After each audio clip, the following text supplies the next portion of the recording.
AKTU के exams के लिए अभी भी यूट्यूब के रैंडम वीडियोस देख रहे हो? मुझे भी वही प्रॉब्लम थी। फिर मैंने डाउनलोड किया यूनिक सीरीज ऐप जो एकेटीयू के सिलेबस के हिसाब से बना है।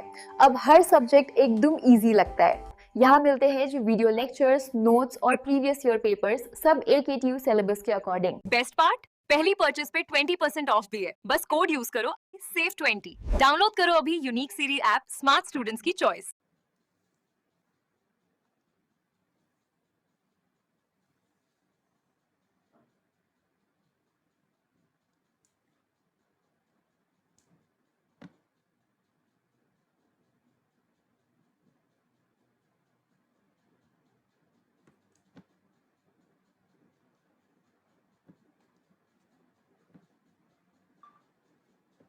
सो hello hello hello everyone, I hope आप सभी लोग अच्छे होंगे एंड सब लोगों को ये जो हमारा प्यारा सा सिलेबस चल रहा है, बहुत प्यारा सा जो कोर्स चल रहा है which is design and analysis of algorithm, बहुत अच्छे से समझ में आ रहा होगा। सारे के सारे डाउट्स क्लियर हो रहे होंगे, कोई भी प्रॉब्लम नहीं होगी।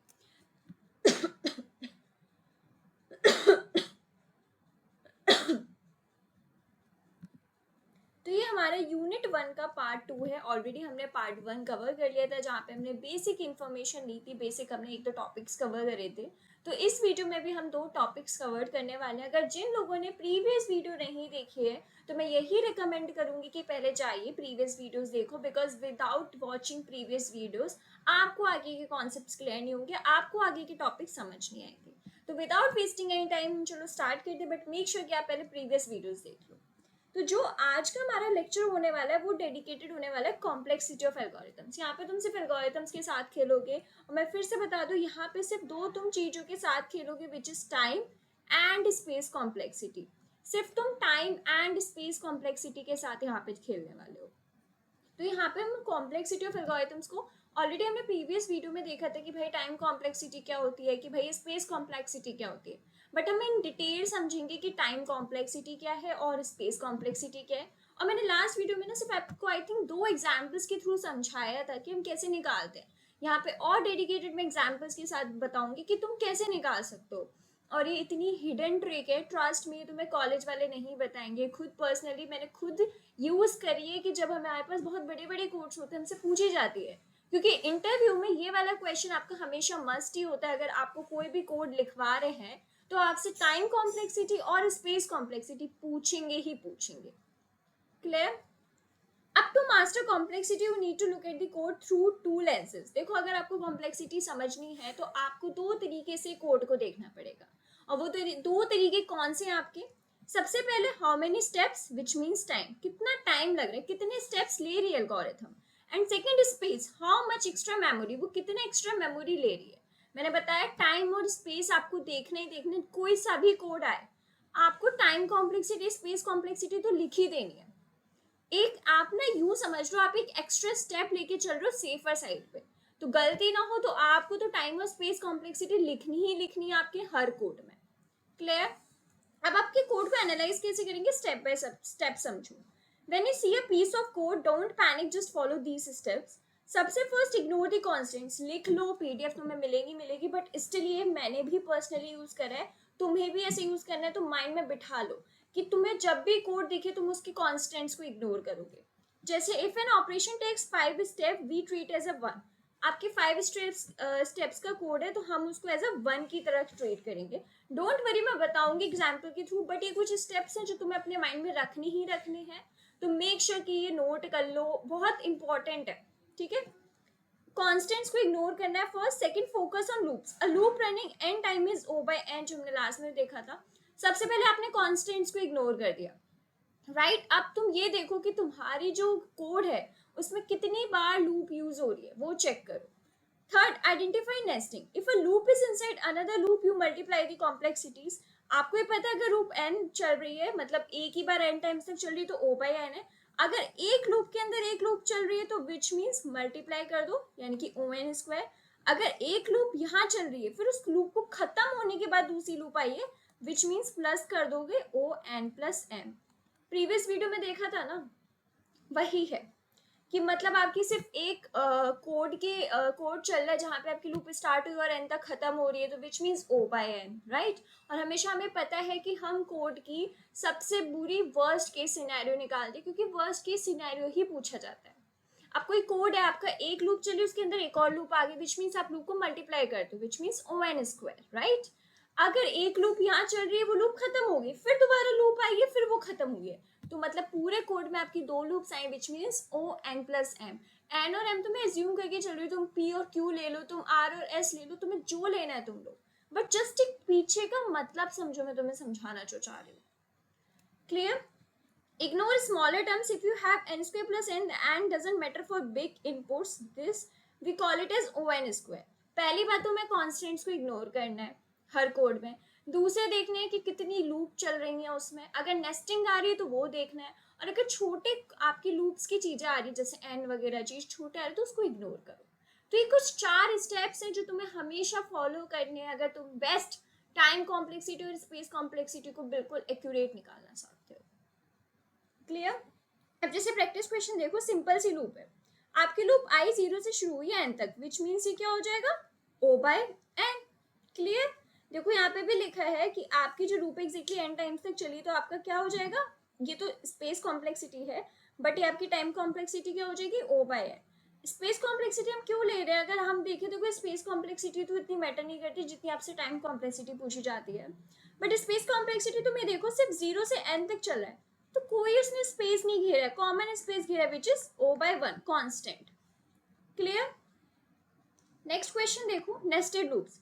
अब देख लो तुम्हारी एक लूप यहाँ से शुरू हुई है आई 0 से एन तक, बट उसी के अंदर वो लूप खत्म नहीं हुई है, तुम्हें खत्म कैसे पता चलेगा, through this curly braces.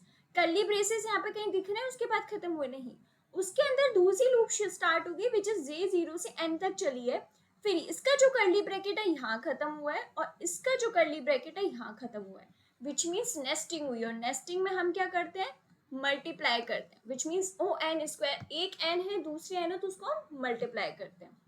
Clear? ये तुम्हें देखना पड़ेगा, समझना पड़ेगा कि तुम्हारी नेस्टिंग कैसे हो रही है, नहीं हो रही, थ्रू किसके, through the curly braces. Curly braces के थ्रू वो चीज तुम्हें आइडेंटिफाई करनी होगी। क्लियर? नेक्स्ट आती है आपकी हेल्विंग पैटर्न, लॉगरिथम वाला, जो अभी तक हमने नहीं करा, बट आई थिंक अब आपको सिंपल वाली लूप समझ में आ गई होगी जिसमें हम ओ बाय एन तक लेके चलते हैं। आपको नेस्टेड लूप्स भी समझ में आ गई होंगी जिसमें हम ओ बाय एन स्क्वायर तक लेकर चलते हैं, एंड आपको वो वाली लूप भी समझ में आ गई होगी, टू लूप्स वाली, जिसमें हम प्लस करते हैं। क्लियर?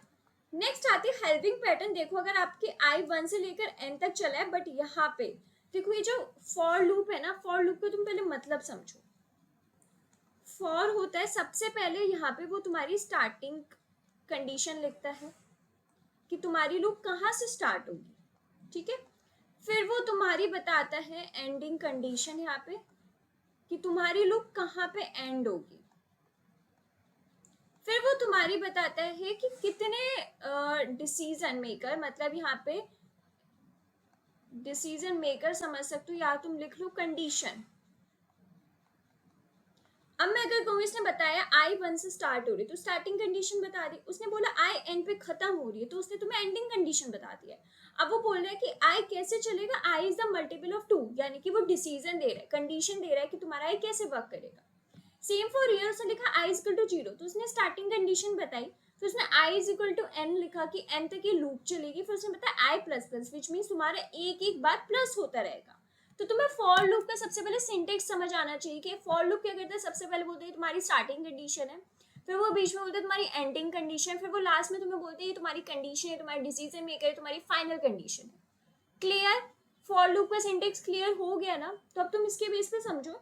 ये बोल रहा है I is the multiple of 2, ये 2 का बोल रहे हैं, वो 3 भी बोल सकता था, 4 भी बोल सकता था, विच मीन्स आपका यहाँ पे सिर्फ एन प्लस नहीं हो रहा है, आपका जो है ना हर टाइम डबल हो रहा है। How many times you can double a number before you hit n, that is what log2n tell us, कि तुम्हारे यहाँ पे किसी का भी मल्टीपल हो सकता था, यहाँ पे डबल हो रहा है, यानी कि यहाँ पे क्या हो रही है, तुम्हारी लॉगरिथम वैल्यू चल रही है। क्लियर? यार आई थिंक अब आपको ना टाइम कॉम्प्लेक्सिटी निकालनी आ जाएंगी, कोई दिक्कत नहीं होगी और पैटर्न समझ आ जाएगा, क्योंकि मैंने जो स्टार्टिंग में तुम्हें 4 कंडीशंस बताई, तो मेक श्योर तुम 4 कंडीशंस वो फॉलो कर रहे होगे, वो बहुत ज़्यादा इंपॉर्टेंट है। मैंने यहाँ पे तुम्हें प्रैक्टिस क्वेश्चंस भी कराए हैं, तो विच मीन्स वो भी तुम्हें चीज़ें क्लियर हो रही होगी कि कैसे हमें करना है, कैसे हमें सॉल्व नहीं करना है। क्लियर? और तुम जब खुद से भी प्रैक्टिस करोगे ना, वो चीज़ें और भी तुम्हें समझ आएंगी। रुको ज़रा, अगर आपको ये सीरीज़ पसंद आ रही है तो जल्दी से जाइए यूनिक सीरीज़ का ऐप डाउनलोड करिए, लिंक आपको डिस्क्रिप्शन में मिल जाएगा। वहाँ पे आपको हर एक टॉपिक वाइज की डिटेल वीडियोस मिलनी है, प्लस पीडीएफ नोट्स भी मिलने हैं। तो वेट किस चीज़ का कर रहे हो, जल्दी से जाओ वहाँ पे जाके अपने डाउनलोड करो app. And yes, one more thing, इस वीडियो को लाइक भी करना अगर अच्छी लग रही है, हिट करो, सब्सक्राइब करो चैनल को, एंड मेक श्योर आप ऐप डाउनलोड कर लो। क्लियर? बढ़ते हैं नेक्स्ट टॉपिक पे, which is growth of function, understanding how fast.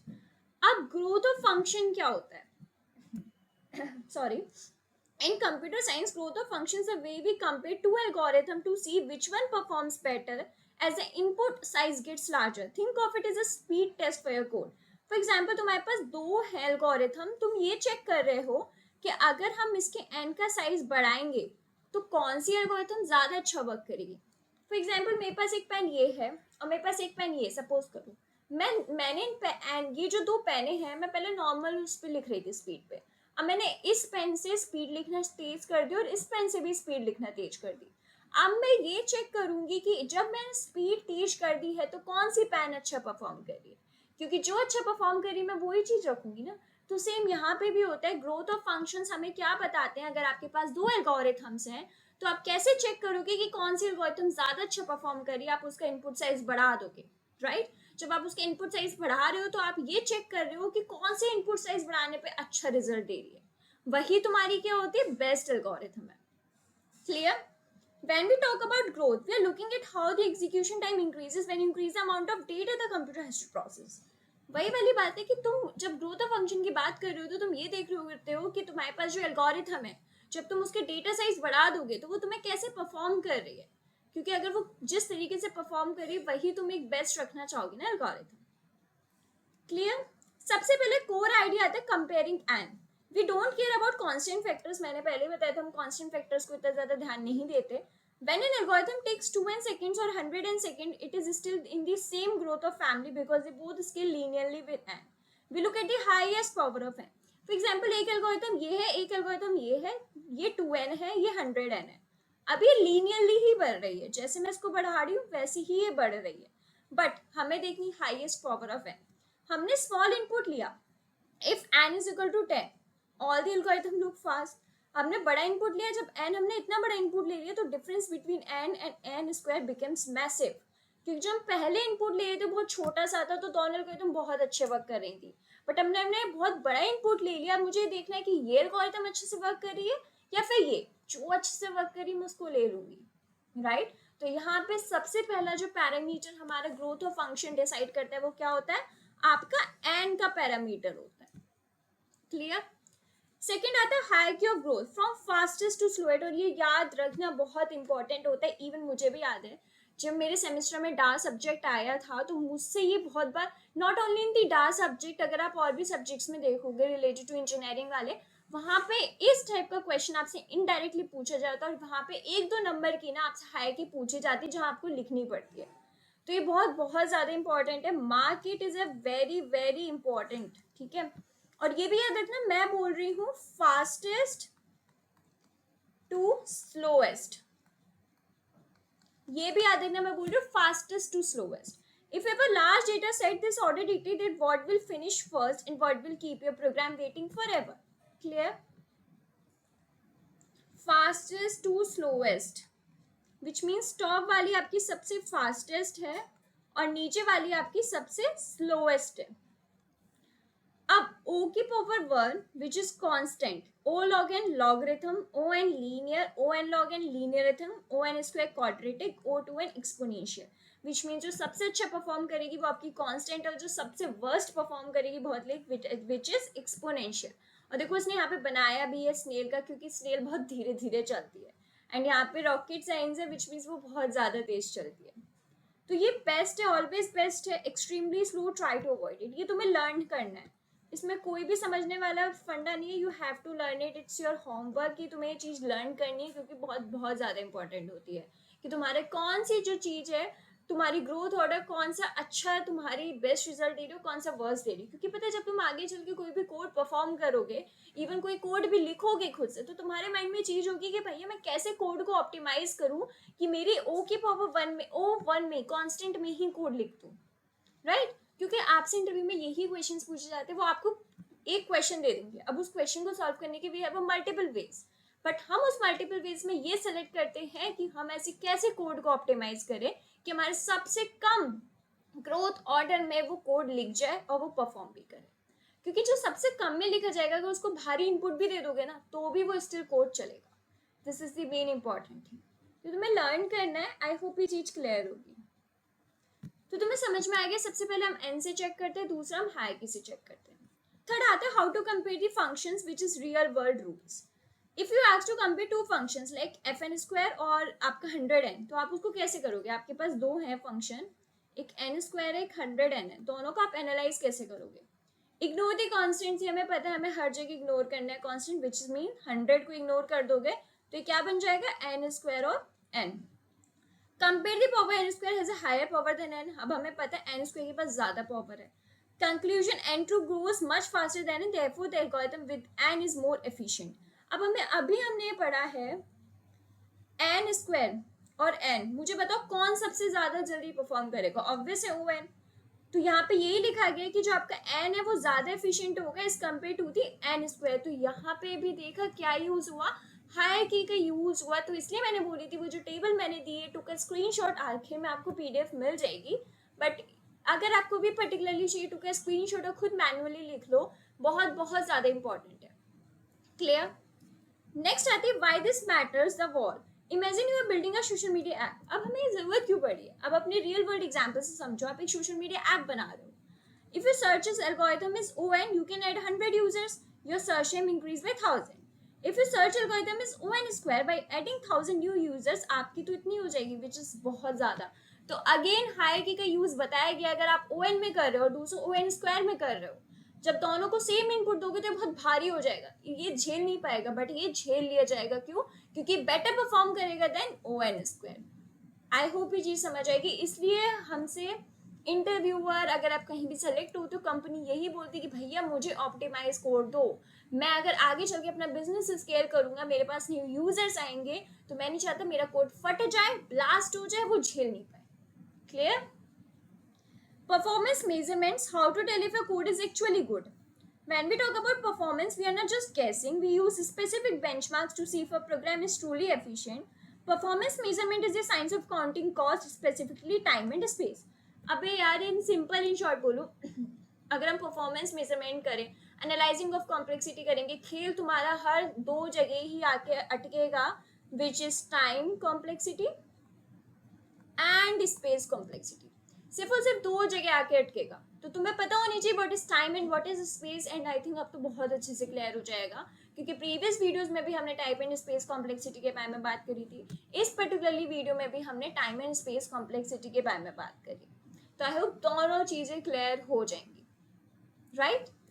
अब दो जो मेन मैट्रिक्स है, time complexity, how long the code takes to finish, we measure this in steps और ऑपरेशन रेदर देन सेकंड्स। तुम्हें पता है कि टाइम कॉम्प्लेक्सिटी क्या होती है, right. Space complexity, how much memory the code needs to run, basically आपका जो कोड है उसको कितनी जगह ले रहा है। तो this is space complexity. And I think तुम इससे अच्छी ज्यादा आप डेफिनेशन लिख दोगे। मेजरिंग इन वर्स्ट केस, हमें पता है हम सबसे गंदा वर्स्ट केस निकालते हैं। मैं 2 वीडियो से बोलती आ रही हूँ, हमें बेस्ट केस से तो मतलब ही नहीं है, हमें जो मतलब है किससे है, वर्स्ट केस से। Clear. We almost always measure performance using the worst case scenario which is big O. Why? Because if your algorithm is fast, even in the worst case, you can guarantee that it will never let your users down. It's like designing a bridge to hold 100 tons even if only 10 tons cross it daily. अगर तुम इस code को worst case में झेल रहे हो तो भैया बेस्ट केस में क्या दिक्कत होगी। बेस्ट केस में तो तुम्हारा कोड और अच्छा झेलेगा।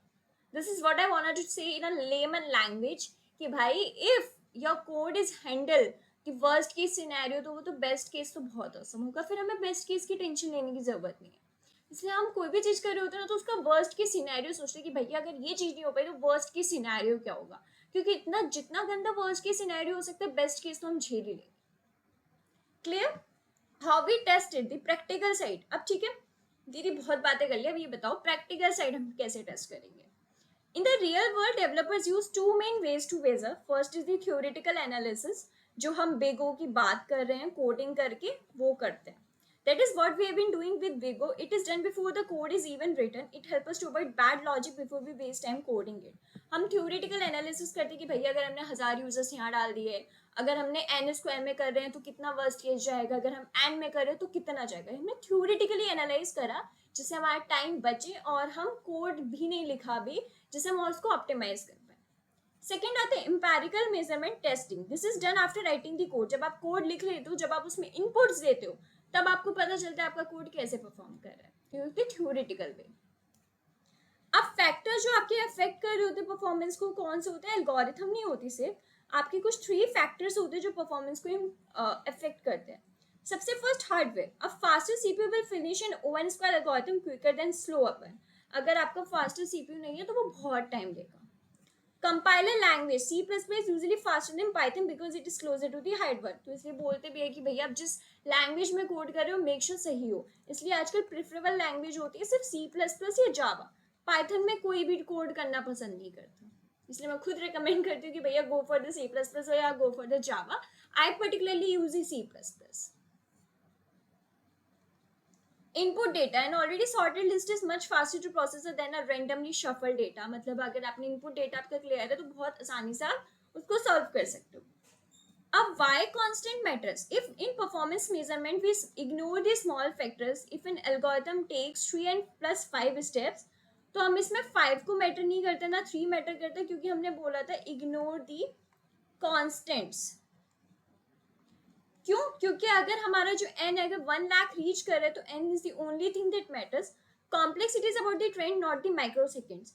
क्योंकि जो मेजरली करता है वो n हमारे एक इनपुट डेटा है जिसको हम भारी भरकम भी डेटा कर देंगे तो वो मैटर करेगा, उसके आगे हमारे माइक्रो चीजें मैटर्स नहीं करेगी. तो this is all about. I hope आपको आज का लेक्चर समझ में आया होगा. बहुत छोटा सा था बट बहुत ज़्यादा इंपॉर्टेंट था. बट मैं मेक श्योर करूँगी कि आप पहले प्रीवियस लेक्चर्स देख लो, बिकॉज हर एक वीडियो आपस में लिंक्ड है. तो if you don't see the previous lectures तो चीज़ें समझ नहीं आएंगी. I hope you enjoyed the lecture. मुझे बताना कमेंट्स में कैसा लगा कैसा नहीं. मिलते हैं नेक्स्ट लेक्चर में. Till then keep learning and keep exploring.